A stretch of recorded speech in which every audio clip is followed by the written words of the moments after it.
Dans la tête d'un cycliste original, la nutrition d'avant-course. Bienvenue à tous dans le podcast Dans la tête d'un cycliste. Aujourd'hui, on va vous parler d'un sujet assez précis, le petit déjeuner.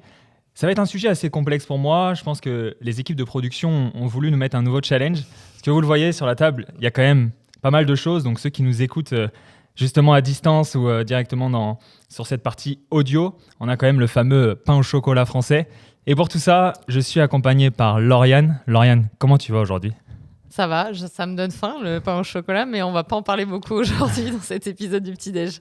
Bon, en tout cas, trop cool. Ça me fait vraiment plaisir de te recevoir. Tu es vraiment notre nutritionniste du sport. Tu as travaillé avec des équipes pro, que ce soit l'équipe Cofidis chez les hommes ou alors la team Arkea BNB chez les femmes. Et justement, ça m'intéresse d'avoir cette expérience de me dire, est-ce que eux, quand même, on est en France, on est fiers de nos produits, le croissant, le pain au chocolat, quelques produits un petit peu plus complexes, mais tu vois, on va vouloir aller chercher ton expérience là-dessus. On dit souvent que le petit déjeuner est le repas le plus important de la journée. Est-ce que tu es d'accord avec ça ? Ouais, je suis plutôt d'accord quand même. Dans le cadre d'un sportif, s'il y a une séance faite dans la matinée, je suis totalement d'accord, effectivement. Et même en général sur la gestion du poids, on se rend compte, il y a des études qui ont montré que de ne pas prendre le petit-déj le matin, ça pouvait générer des envies un peu de fringales en fin de journée, parce qu'il manque un apport calorique à un certain moment dans la journée. Après, il y a des gens qui n'ont pas faim, qui n'arrivent pas à prendre un petit-déj, donc on ne va pas stigmatiser ça non plus. Il faut faire aussi en fonction de sa faim et tout, mais ouais, c'est un repas qui est important. Et selon toi, sur ce petit déjeuner que tu considères important, on l'a bien compris, il y a quand même une notion d'individualisation là encore. C'est quoi les erreurs les plus fréquentes que tu vois dans ce petit déjeuner ? Parce que là, on voit ce fameux jus de fruits qui est posé sur la table, qui est un peu, on en parlait sur d'autres épisodes, c'est un peu comme les bonbons, mais là, pour le coup, on a souvent eu ce jus de fruits quand on était petit, les petites briques. Est-ce que, par exemple, ça, c'est une erreur de prendre du jus de fruits ou pas ? Ça a un peu une erreur dans le sens où l'erreur la plus fréquente, c'est de manger des petits déj trop sucrés. Effectivement, le jus associé aux céréales ultra transformées, riz soufflé au chocolat, tout ce qui est ultra transformé, très sucré, mélangé avec du lait qu'on mangeait quand on était enfant. Ouais, c'est pas le petit déjeuner idéal. Et pourtant, malheureusement, on a été élevé dans ça. Donc, c'est difficile après de changer ses habitudes alimentaires quand on grandit. Mais oui, l'erreur la plus fréquente, c'est soit de pas en prendre, soit d'avoir un petit déjeuner qui est trop sucré, avec des aliments trop transformés, qui vont manquer de protéines notamment et de bonne graisse.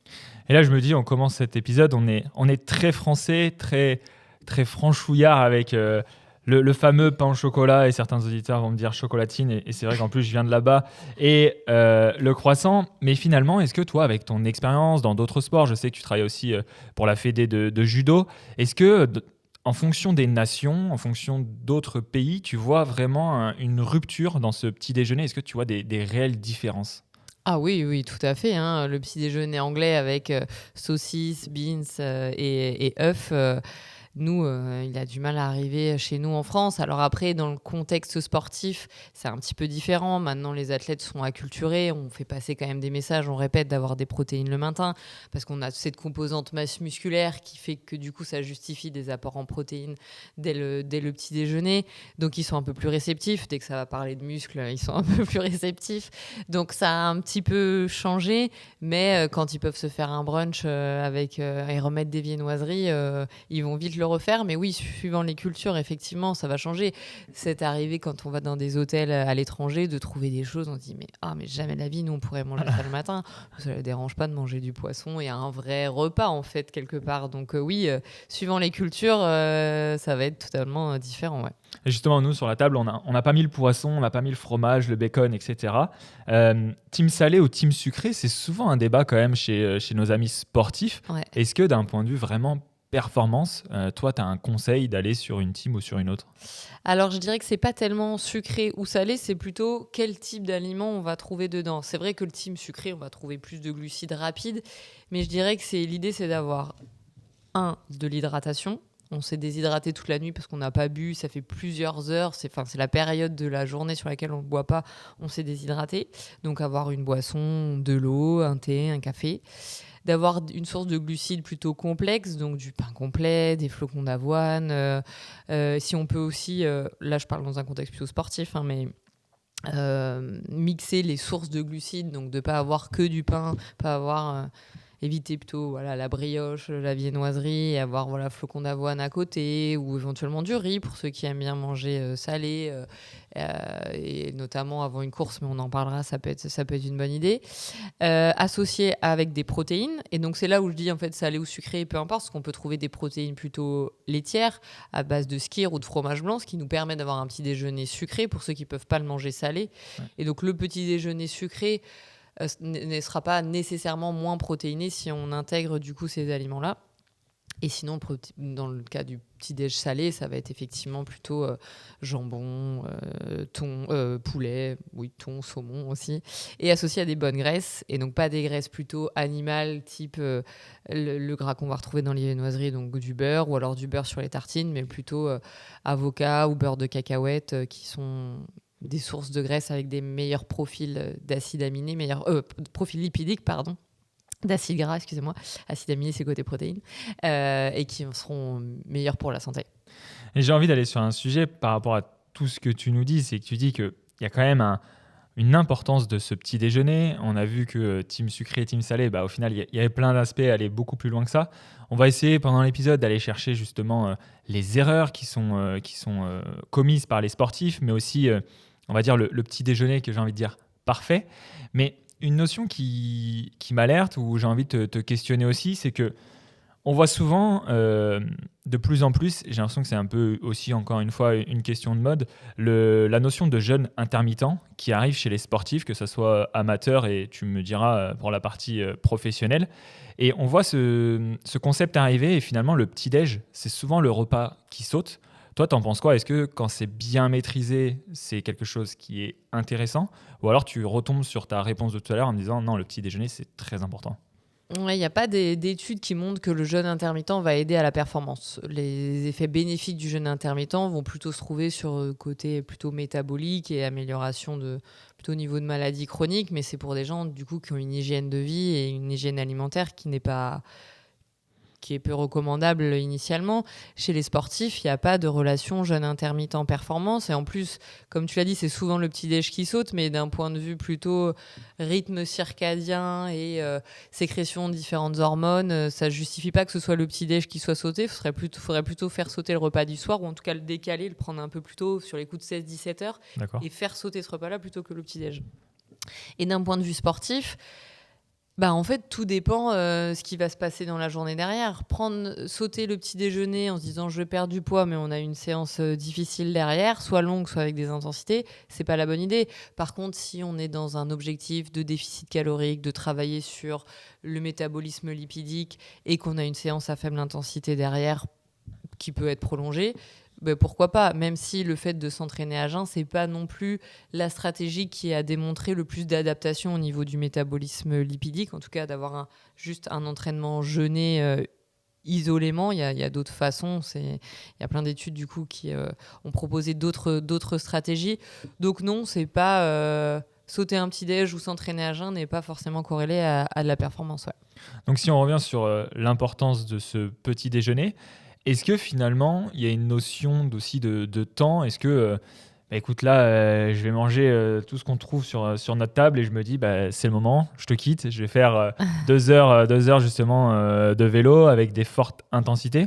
Est-ce qu'il y a une notion de temps ? Il y a quelque chose à aller chercher là-dessus ? Alors ouais, justement, quand tu me disais quelle erreur fréquente tu vois, c'est celle-là. C'est effectivement de s'alimenter trop proche de l'effort, et qu'en fait, suivant la taille du petit déjeuner qu'on va prendre, il faut le décaler un peu d'autant par rapport à l'heure du départ de course. Et bien souvent, on va avoir, si en plus on a un petit déjeuner exclusivement sucré avec des sucres rapides et qu'on va rouler 30 ou 45 minutes après, l'hypoglycémie réactionnelle de début d'effort, elle est largement probable, et on aura une diffusion de l'énergie via les glucides qui va être sur un temps qui est trop court, et on va avoir des troubles digestifs aussi. Si on a pris un gros petit déjeuner, on n'a pas laissé suffisamment de temps de la digestion avant d'aller s'entraîner. Il faut savoir que le système digestif à l'effort, il est très peu irrigué, hein. La masse sanguine a été réorganisée pour plutôt aller vasculariser les muscles qui sont plus demandeurs à ce moment-là. Donc si on a des choses qui sont un peu difficiles à digérer au niveau digestif, il n'y a pas de circulation sanguine là qui va aider à une digestion, et donc c'est le meilleur moyen pour avoir des troubles digestifs. Donc non, il faut plutôt essayer de prendre un petit déjeuner, je dirais 1h30 avant. Ça c'est pour peut-être des entraînements un peu du quotidien. Avant des courses, on peut monter jusqu'à 2-3 heures, voire 4 heures avant le départ, quitte à refaire une petite collation plus proche du début de l'effort, mais qui va être du coup beaucoup moins conséquente en quantité. Et on parle souvent depuis le début de cet épisode de la partie vraiment nutrition à l'état pur. On sait que le cycliste, je pense que nos auditeurs vont se retrouver là-dedans. C'est un petit peu aussi mon défaut à excès, on l'a déjà vu, c'est la partie caféine, le café. Est-ce que cette partie hydratation, elle est conséquente sur le petit déjeuner ? Est-ce que juste boire un café, c'est suffisant avant de partir faire sa séance ? Ou alors, là encore, c'est comme le jus de fruits, mais différemment, il y a des choses à prendre en compte. Alors, l'hydratation le matin, elle est nécessaire. Comme on l'a dit, on ne s'est pas hydraté depuis plusieurs heures. Si on ne s'est pas levé la nuit pour boire, on est déshydraté. Un moyen simple que vous puissiez le voir, c'est de regarder la couleur de vos urines le matin. Elles sont plutôt orangées. C'est un marqueur de déshydratation. Ce n'est pas toujours juste scientifiquement, mais globalement, dans la majorité des cas, ça fonctionne quand même. Plus les urines sont claires, plus on est hydraté, et inversement.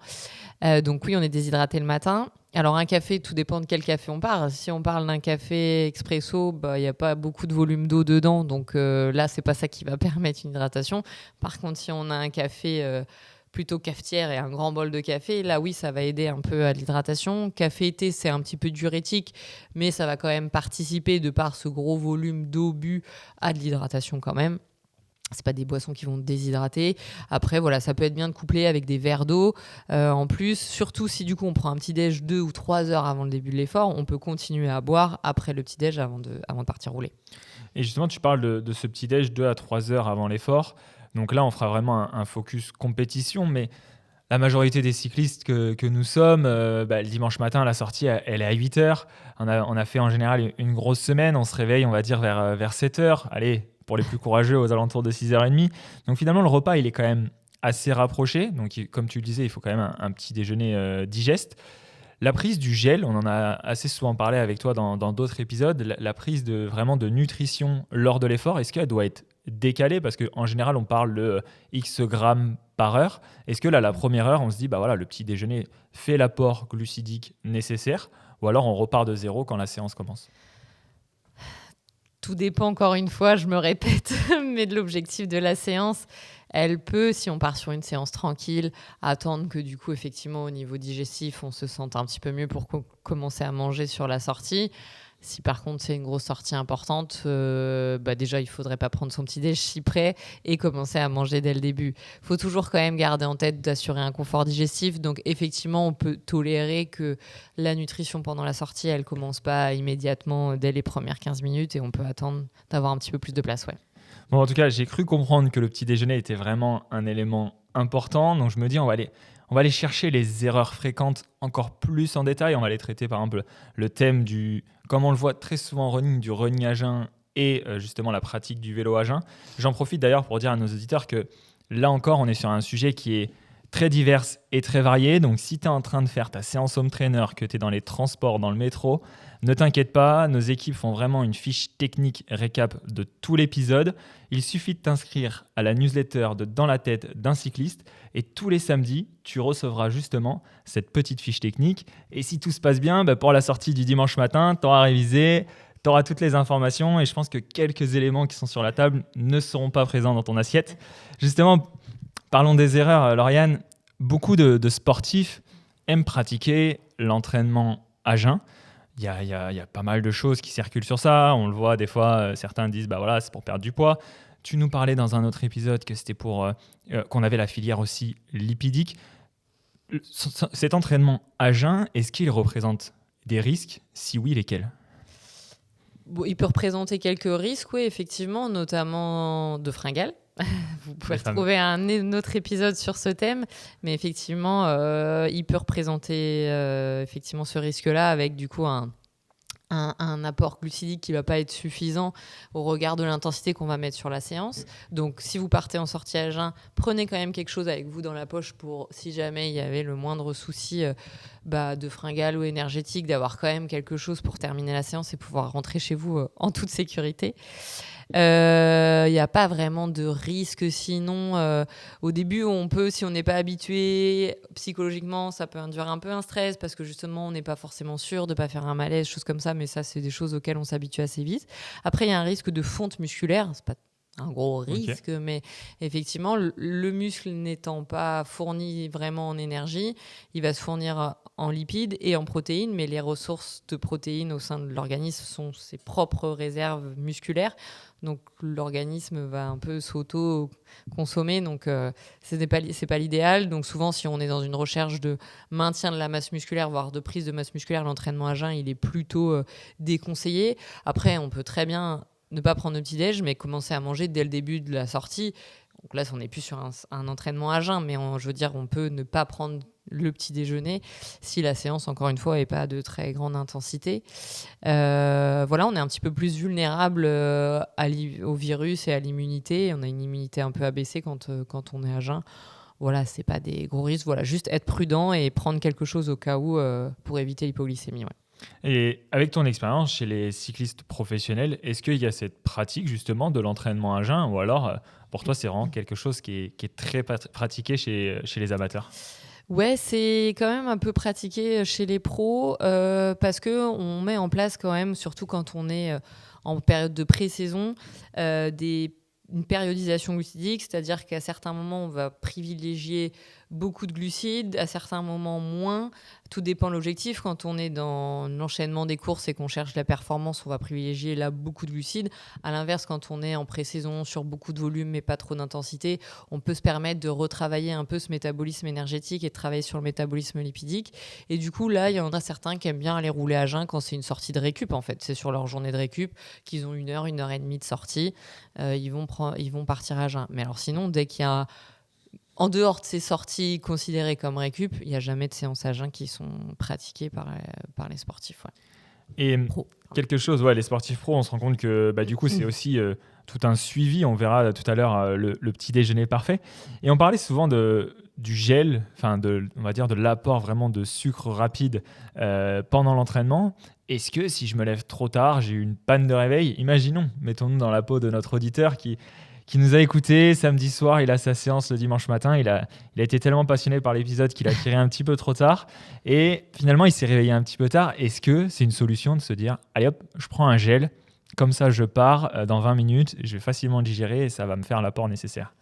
Alors, je recommanderais plutôt le gel une fois que la séance elle a démarré, Okay. Parce que c'est un petit peu trop rapide et un peu trop rapproché. Si vous prenez un gel avant de partir, c'est 5 minutes avant.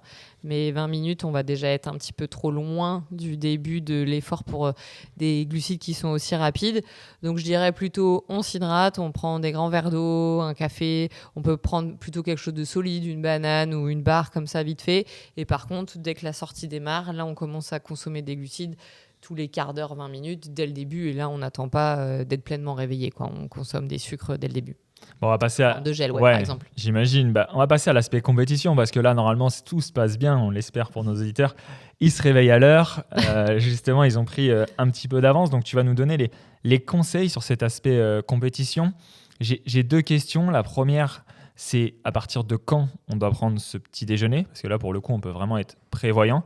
Et la deuxième qui vraiment suit, c'est est-ce que le petit déjeuner de la, on va dire, post-compétition doit être différent de tout ce que je mange d'habitude?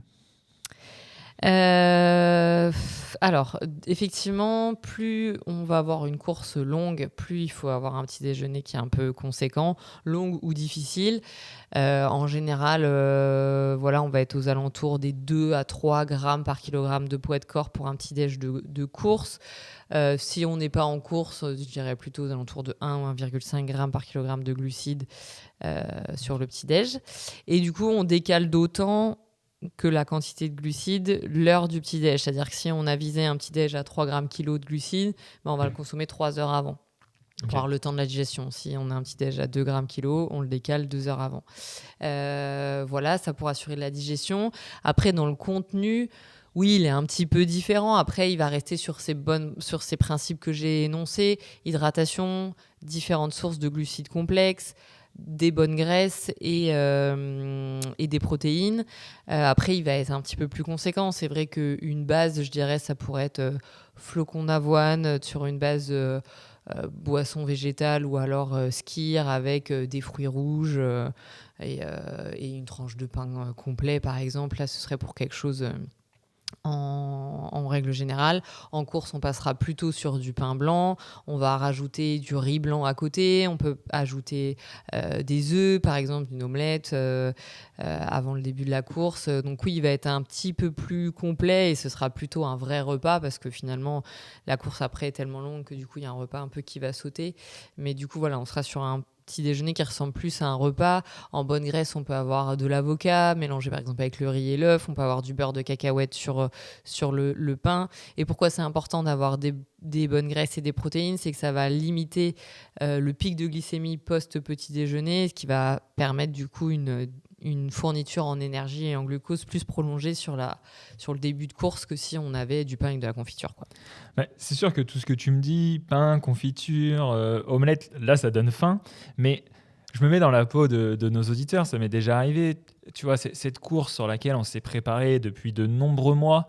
On se réveille le matin et là, il y a souvent la nuit, elle a été compliquée. On en a déjà parlé dans d'autres épisodes. Mais il y a cette notion de stress qui est présente.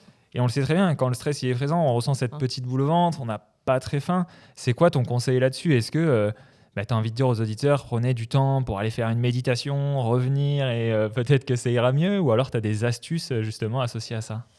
Non, pas tellement d'astuces. Peut-être l'idée, c'est de tester un peu toutes ces stratégies-là avant, de voir si même malgré qu'on n'ait pas faim, on a cette sensation de ne pas avoir faim, mais en fait, ça passe quand même et qu'il n'y a pas de trouble digestif derrière. Ça peut arriver. Du coup, et si c'est par exemple l'œuf qui nous reste sur le ventre, et du coup, comme on l'a déjà testé, on ne le refera pas sur les courses et on mettra plutôt soit du jambon, soit on passera plutôt sur des protéines d'origine laitière. C'est compliqué de se dire, si j'ai pas faim, je mange pas et tant pis, je mangerai sur la course. C'est quand même un peu une erreur et ça sauvera pas la course quand même. Donc effectivement, de travailler un peu sur la gestion de son stress, de faire appel à des gens qui peuvent vous aider sur cette gestion-là. Mais en tout cas, de pas manger parce qu'on est stressé. Du coup, je sais que c'est dur, mais pour autant, ce sera quand même une erreur. Donc favoriser des aliments qui vous font plaisir, que vous savez qui passent bien. Ça peut être des aliments un peu plus digestes et un peu plus liquides. Souvent, du coup, le côté mastication, ça qui fait que ça va tourner dans la bouche, on n'a pas faim, on n'arrive pas à avaler. Donc, il y a des choses qui peuvent être plus digestes. Des gâteaux sport, par exemple, ça peut être quelque chose qui peut bien passer. Sous forme un peu de compote aussi, ça va un peu plus passer. Des boissons qui peuvent essayer d'aider un petit peu au passage des aliments malgré le stress. Ouais. On ira voir un petit peu après le petit déjeuner parfait. J'ai vraiment envie qu'on donne à notre auditeur limite ce qu'il peut boire, quelques exemples, parce que j'imagine qu'il y en a plusieurs. Mais une notion qui me vient justement associée à plus ou moins ce petit déjeuner parfait, mais vraiment la variété des petits déjeuners. Est-ce que c'est une erreur de prendre toujours le même petit déjeuner et de ne pas l'adapter en fonction de son entraînement, de l'intensité qu'on va mettre tout au long de la semaine ? Ouais, c'est quand même une erreur dans le sens où des fois on va trop manger au regard de ce que va demander la séance ou à l'inverse on va pas assez manger. Donc oui, il faut adapter. Plus la séance elle va être longue et elle va avoir des intensités, plus il faut que l'apport en glucides il augmente et c'est pas interdit non plus. Alors pas avant une sortie, mais d'avoir des viennoiseries. L'idée, c'est que il faut prendre plaisir aussi dans ce qu'on mange. Ça doit juste rester des aliments qui doivent rester plus exceptionnels et occasionnels. Mais c'est pas des choses qui sont totalement interdites. Aucun aliment n'est interdit d'ailleurs. Mais donc oui, il faut plutôt adapter parce que bien souvent, c'est plus ce qui va manquer de l'énergie pour la séance que l'inverse. Et puis si on mange trop par rapport à la séance, c'est un risque d'excédent calorique et sinon un risque du coup d'une qualité de séance qui va être diminuée de par un apport glucidique qui sera pas suffisant. Ouais. Mais on parle beaucoup de ce petit déjeuner, donc là on comprend qu'il faut quand même l'adapter en fonction de sa séance. Mais j'ai envie de revenir la veille, avant qu'on s'endorme. Est-ce que le repas de la veille, il a un lien justement avec ce petit déjeuner? Donc si la veille je fais une recharge glucidique parce que je me dis que j'ai un gros entraînement, est-ce que ça je le conserve? Est-ce que ces 2 repas ils sont liés dans la structure de la nutrition ou pas du tout? Oui, enfin, il y a un intérêt à faire une charge glucidique. C'est pas parce qu'on a consommé beaucoup de glucides la veille au soir qu'il faut pas en manger au petit-déj en disant bah, Ok. c'est bon, j'ai fait le taf et du coup, j'ai pas besoin de consommer de glucides au petit déjeuner. La nuit, donc les glucides sont stockés sous forme de glycogène dans les muscles et dans le foie. Et souvent, la nuit, du coup, le rôle du foie, c'est de libérer du coup des molécules de glucose pour une utilisation systémique, c'est-à-dire pour l'ensemble de l'organisme, ce que n'est pas le cas du glycogène musculaire qui va avoir, lui, une action locale. Le glucose musculaire va servir pour la contraction du muscle et va pas aller pour le fonctionnement du foie, par exemple, ou du cœur ou d'autres organes. Par contre, au niveau du foie, le foie va libérer du coup du glucose dans la circulation sanguine pour aller fournir en énergie tous les organes pendant la nuit. Donc, parce que ça ne cesse pas de fonctionner, c'est pas parce que nous on s'est endormi que le cœur ne marche plus, heureusement, ou que d'autres organes, les reins, le foie, tout ça ne continue pas à fonctionner. Et donc du coup, bien souvent la nuit, le foie s'est vidé petit à petit et du coup les réserves de glycogène qu'on avait au niveau du foie sont abaissées. Donc c'est pas parce qu'on a rechargé la veille au soir, notamment du coup au niveau musculaire, surtout si on a fait des efforts dans la journée, ça va aller principalement là où ça s'est déplété. Mais du coup, le petit déjeuner va avoir cet intérêt-là de recharger aussi au niveau hépatique les réserves en glycogène qui vont nous servir pendant l'effort. Et tu nous disais que ce petit déjeuner, on le voit avant une course, il faut qu'il soit présent, allez, on va dire entre 2 et 3 heures en fonction des chiffres que tu nous as déjà donnés juste avant, qu'il fallait quand même avoir un delta assez conséquent pour notre auditeur qui finalement a loupé son réveil. Mais est-ce que on peut imaginer, est-ce que c'est une erreur, j'ai envie de te demander, je me réveille 2h30 avant mon entraînement, qui est un entraînement conséquent, je vais avoir digéré, mais finalement je ne suis pas quelqu'un qui est lève tôt. Est-ce que je peux intégrer une sieste après mon petit déjeuner avant d'aller faire ma séance ou pas? Oh bah ça sort un peu du contexte nutrition. Je sais pas si tout dépend de la durée de la sieste. On réagit un peu chacun différemment à la sieste. Il y en a, ils n'ont pas de mal à se réveiller si elle a été courte. D'autres, ça les remet un petit peu, ça les rendort et ça les remet dans un état un peu de somnolence. Donc, oui, je dirais pas forcément nécessairement. Alors après, avant une course, effectivement, si vous, c'est un peu votre rituel et que ça vous permet d'avoir plus d'énergie après, oui, il faut le faire, ouais. Ok, bah trop cool. C'était vraiment histoire d'aller chercher quelques éléments clés, de me dire, bah, on voit que c'est quand même un élément important de se dire, il faut digérer vraiment en amont. Mais c'est vrai que c'est un vrai sujet des fois quand j'en parle, parce on parle là du petit déjeuner, de le prendre vraiment en amont, mais quand on parle de charge d'entraînement avec ceux qui nous entourent, bah, des fois ils sont très très fatigués. Et on pourrait faire un épisode entier sur le sommeil, c'est super important et tous ces points-là. Donc, c'était de me dire, est-ce qu'il y a cette petite astuce? Mais en tout cas, j'ai envie d'aller chercher avec toi maintenant le petit déjeuner parfait. Si on devrait vraiment réfléchir au petit déj, on va dire, on va peut-être les déconstruire, je ne sais pas, c'est toi qui vas me dire, entre la course et l'entraînement. Si on devait chercher vraiment l'aspect déjà boisson, hydratation, qu'est-ce que toi tu conseilles à nos auditeurs? Quand il se lève, de prendre un grand verre d'eau. Ok. Si on a une bouteille au pied du lit, voilà, commencer par boire l'équivalent d'un grand verre d'eau. Là, on se réveille, on se réhydrate un peu. Associé à un thé, un café, une boisson chaude un peu au choix. Pas besoin de boisson spécifique du sportif. Il n'y a pas besoin d'avoir pas une boisson énergétique, c'est des sucres trop rapides. C'est pas du tout le moment de consommer ça. Donc vraiment, voilà, que ce soit en course ou au quotidien, voilà, on peut avoir ces boissons-là en fonction de comment on y réagit. Le café, tout le monde ne le digère pas très bien. Donc, si d'habitude, au quotidien, on arrive à le digérer et que par contre, en course, avec le stress, du fait que ce soit diurétique, ça nous fait des troubles digestifs, on le laisse un petit peu de côté. Donc voilà, faut un peu en fonction de ses habitudes. Donc ça, hydratation. Après, pour le côté glucides complexes, Du coup, on va chercher en course à avoir un petit peu plus de glucides au petit déjeuner. Donc, du coup, on va aller chercher des aliments qui sont pauvres en fibres. On l'a dit, proche de l'effort. On va essayer de limiter un petit peu les fibres pour limiter un peu les soucis de transit. Donc, flocons d'avoine à voir si c'est un aliment qui va être conseillé effectivement avant l'entraînement, par exemple, de se faire un porridge. C'est quand même quelque chose qu'on retrouve assez fréquemment chez le petit déjeuner du cycliste. Mais si on est quelqu'un qui ne le digère pas, c'est pas parce qu'on a dit que flocons d'avoine, c'était bien dans un porridge et que tous les cyclistes devaient prendre ça qu'il faut le prendre. Mais par contre, on peut avoir des tranches de pain. Pareil, à voir si on a une petite sensibilité au gluten, pas forcément d'aller sur le pain, mais d'aller plutôt sur du riz blanc. On peut dans le porridge rajouter du riz soufflé, nature plutôt. Là, on a du coup beaucoup de glucides stockés dans ces petits riz soufflés et ça permet, plutôt que d'avoir des grosses quantités de flocons d'avoine, de limiter un peu les fibres et d'avoir du riz soufflé dedans. On peut mettre un petit peu de miel, du sirop d'agave dans ce porridge, des fruits rouges. On a peu de fibres quand même dans les fruits rouges ou une banane. On a quand même pareil un peu de fibres. Et voilà, couplé à une tranche de pain où on a dit du riz blanc.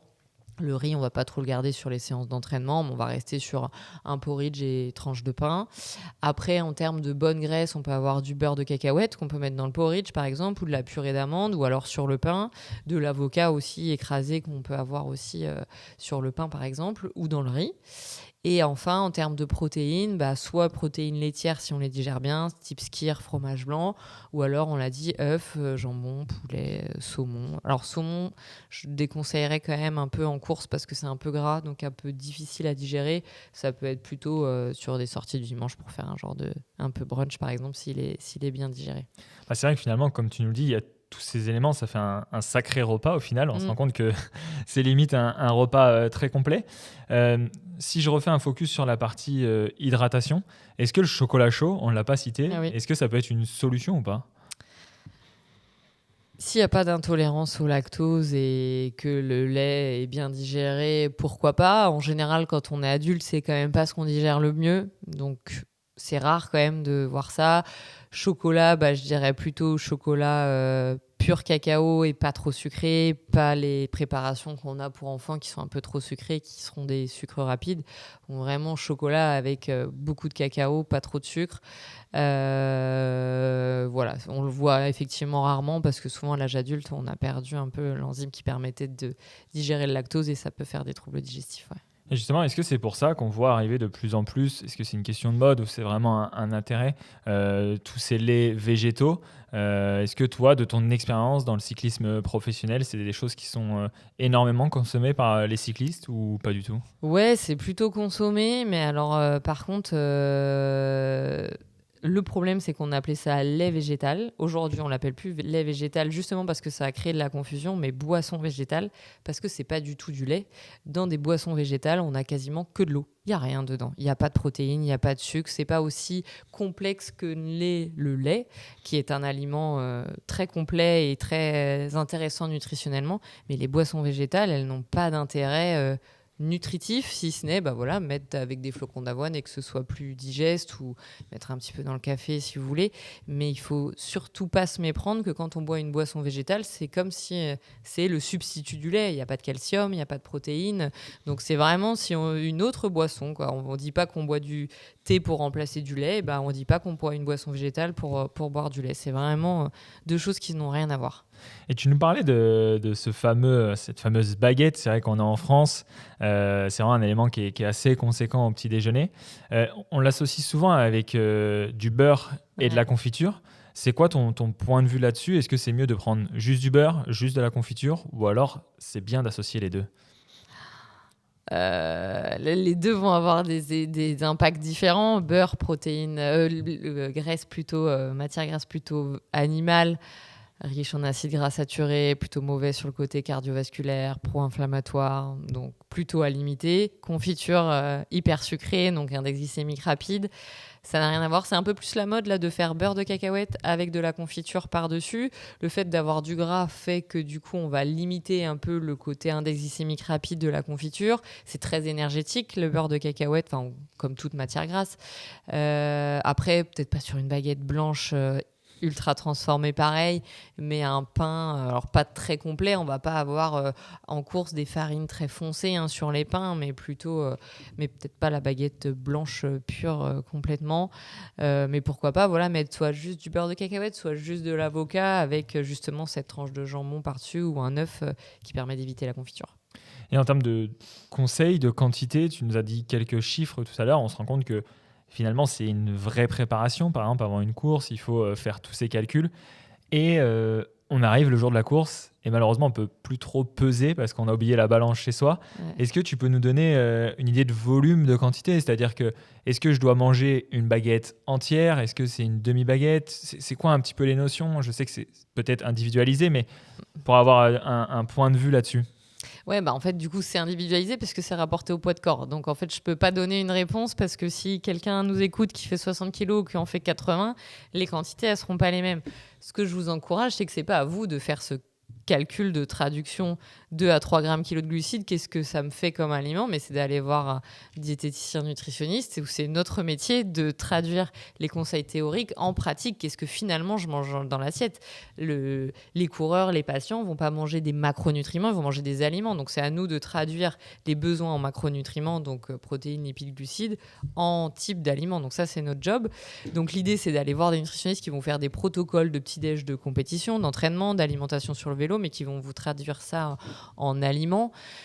Après, voilà, tout va dépendre un petit peu de ce qu'on va aimer manger, mais le pain, on va plutôt être sur du 60-80 grammes, flocons d'avoine 30-40, mais ce sera plus si on n'a pas de pain. Ouais. Le riz, plutôt autour des 100 grammes cuits. Le riz soufflé, 30-40 grammes.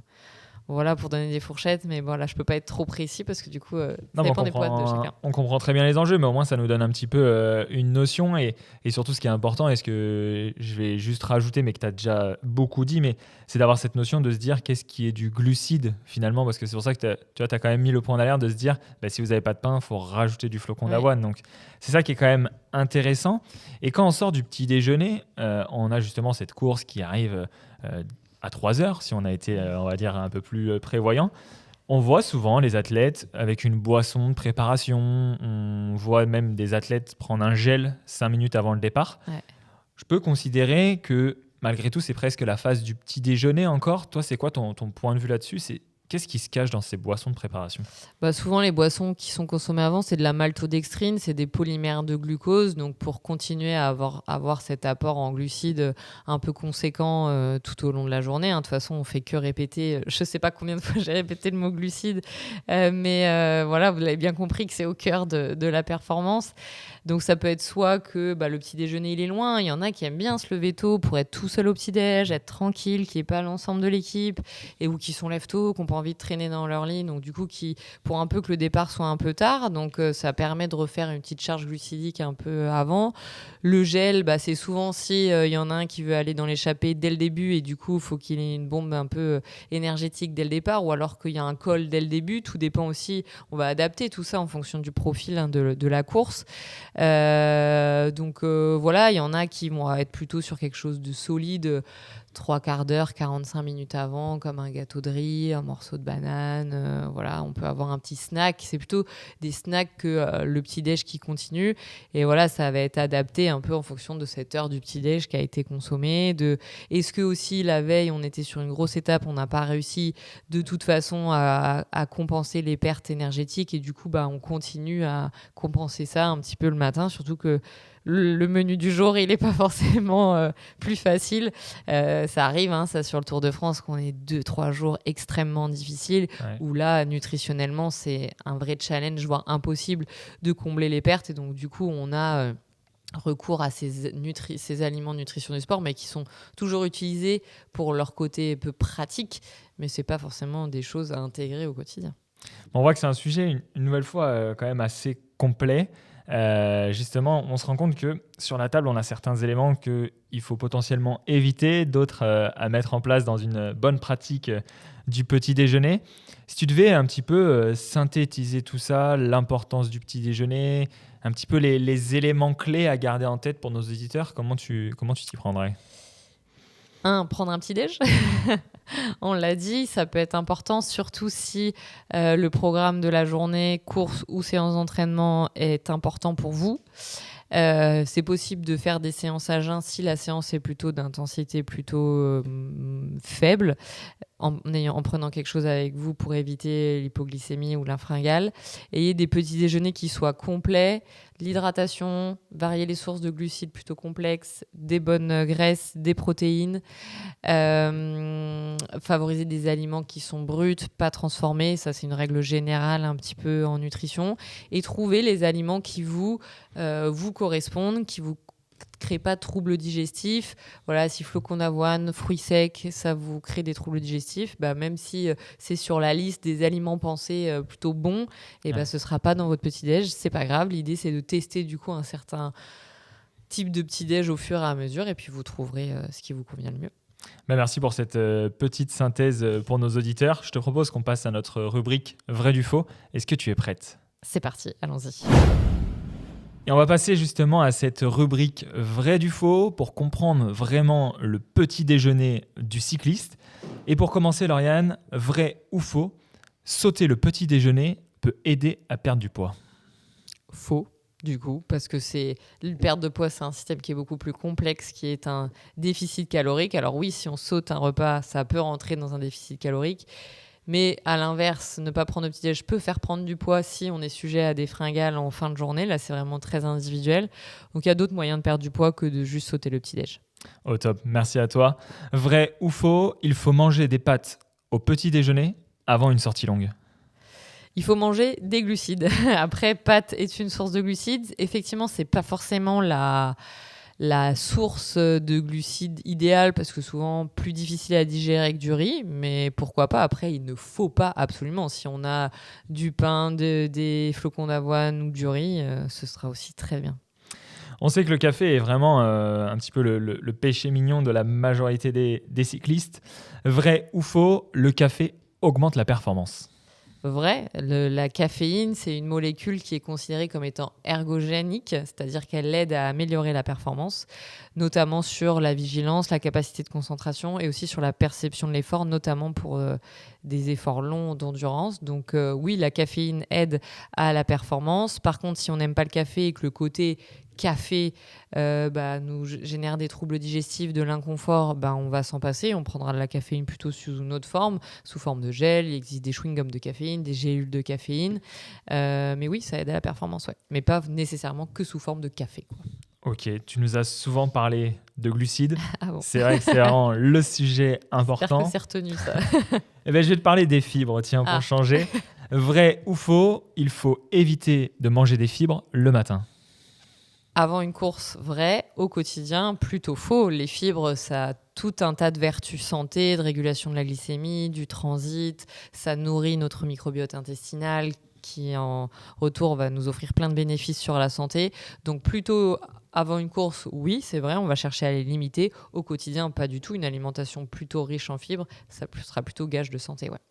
Et désormais, Lauriane, je vais retourner sur l'hydratation. Vrai ou faux, les jus de fruits sont riches en vitamines. Plutôt faux. Tout dépend de quel type de jus de fruits on parle. Les jus de fruits pressés à la minute, c'est vous qui faites votre orange. Oui, ça contiendra des vitamines. Sous réserve que l'orange, ça fait pas 15 jours qu'elle traîne dans la corbeille aux fruits à l'air libre et en pleine lumière, parce que les vitamines sont dégradées par la chaleur, par la lumière. Un jus de fruits industriel comme on a là, qui va être chauffé pour pouvoir se conserver longtemps. Non, là, il a perdu énormément de vitamines de par ses processus de chauffage et processus industriels. Donc, la meilleure source de vitamines, c'est d'avoir plutôt un fruit frais et qu'on a acheté ou qui a été récolté il n'y a pas trop longtemps. On va rester sur l'hydratation. Vrai ou faux, il faut absolument éviter le lait avant une sortie. Si vous le digérez bien, c'est faux. Du coup, vous pouvez le consommer. Et si vous voyez par contre que ça vous crée des troubles digestifs, oui, il faut l'éviter. Après, le lait est en soi un aliment qui a été longtemps un peu décrié et critiqué. C'est un aliment qui est très complet, qui permet de faire plein de sous-produits, de yaourts, etc. Donc, c'est pas un aliment à bannir. Si vous aimez le lait, non, je vous encourage à en boire, hein. Et pour finir, Lauriane, vrai ou faux, les barres énergétiques remplacent efficacement un petit déjeuner? Non, c'est faux, ça ne remplace pas un petit-déj, c'est la solution de sauvetage parce qu'on n'a pas entendu le réveil, donc on ne voulait pas se lever plus tôt, mais non, c'est pas aussi complet qu'un petit-déj comme on a pu le décrire dans cet épisode. Et voilà, ça va être une solution pratique, mais non, c'est faux. Bon, un grand merci à toi, Lauriane, pour ce partage sur ce Merci. vrai ou faux, mais surtout tout au long de l'épisode. Je tiens vraiment à remercier les équipes de Sunday Night Productions qui nous permettent de travailler dans des conditions vraiment au top. Je compte sur toi surtout pour nous donner ton avis sur les différentes plateformes d'écoute. On veut pas 1 étoile ni 2 étoiles, finalement on veut 5 étoiles si ça te plaît bien sûr, mais je suis persuadé qu'on a vraiment un contenu en accord avec tes attentes. Donc merci à toi d'avoir écouté cet épisode jusqu'au bout et je te donne rendez-vous la semaine prochaine pour un nouvel épisode de Dans la tête d'un cycliste. Ciao ciao.